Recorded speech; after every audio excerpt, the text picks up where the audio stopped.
నిత్యము, ప్రతి దినము, ప్రతి నిమిషమున కూడా దేవుని యందు భయభక్తులు కలిగి జీవించాల్సిన క్రైస్తవ జనాంగాన్ని చాలామంది కొన్ని ప్రత్యేకమైన దినాలున్నాయని వాళ్ళని మోసంలో ముంచుతున్నారు సోదరులారా. 40 రోజులు ప్రార్థనలు మళ్ళీ వచ్చేస్తున్నాయి. ఈ 40 రోజులు ఉపవాసాలు ఎందుకండి? 40 రోజులు ఉపవాసం, నేను 40 రోజులు ఉపవాసం ఉన్నాను, మీరు కూడా ఉపవాసం ఉండండి అని చెప్పాడా ప్రభు? చెప్పలేదు. ప్రభు యొక్క అడుగుజాడల్లో నడవమని చెప్పాడు. లోకములో ఉన్నదంతా మోసకరమైంది, దాన్ని ప్రేమించొద్దని చెప్పాడు.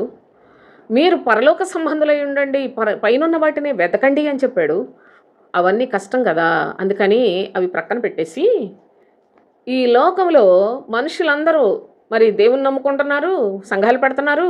ఈ సంఘాల్లో ఈ ప్రజలు ఎప్పుడు ఉండాలి అంటే, వీళ్ళు ఎటు పోనీయకుండా చేయాలి అంటే మరి కొన్ని మాయా తంత్రములు కల్పించేశారు సోదరులారా.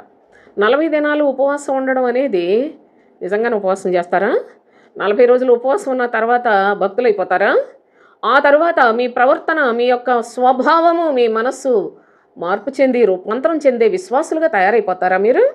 ఎన్ని సంవత్సరాల నుంచి ఈ విధంగా కొనసాగించుకుంటూ 40 దినాలు అనుకొని వస్తున్నారండి? దేవుని యొక్క చిత్తమేనా సోదరులారా? ప్రభు మనకు ఆజ్ఞాపించినవేంటి? ఆత్మ విషయంలో మీరు నడుచుకోవలసిన పద్ధతిని ప్రభు తెలియచేస్తున్నాడు. ఆ పద్ధతులు చెప్పట్లా. ఎందుకంటే ఈనాడు ఈ బోధించే వాళ్ళందరికీ కూడా ఆత్మ విషయాల గురించిన అనుభవం లేదు. వాళ్ళ హృదయాలలో నిజంగా మారు మనసు పొందిన అనుభవం లేదు సోదరులారా. కనుకనే వీళ్ళందరూ ఏదో ఒకటి మభ్యపెట్టే మాటలు చెప్తేనే ప్రజలందరూ వాళ్ళ దగ్గర పడి ఉంటారు. మోషే చేశాడట, ప్రభు చేశాడట.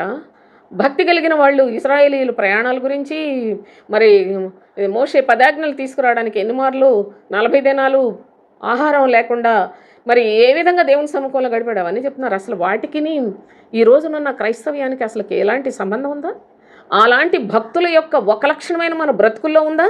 ఎందుకండి ఇలాగా మనుషుల మాటలకు లోబడిపోయి అదేదో భక్తి అనుకొని 40 రోజులు పువ్వులు పెట్టుకోవడం మానేసి, ఒక పూట తినడం మానేసి, లేకుంటే 40 రోజులు ఏదో బూతులు మాట్లాడడం మానేసి, సినిమాలు చూడడం మానేసి, టీవీలు చూడడం, సీరియల్స్ చూడడం మానేసి భక్తులు అయిపోతారా? ఒకసారి ఆలోచించండి.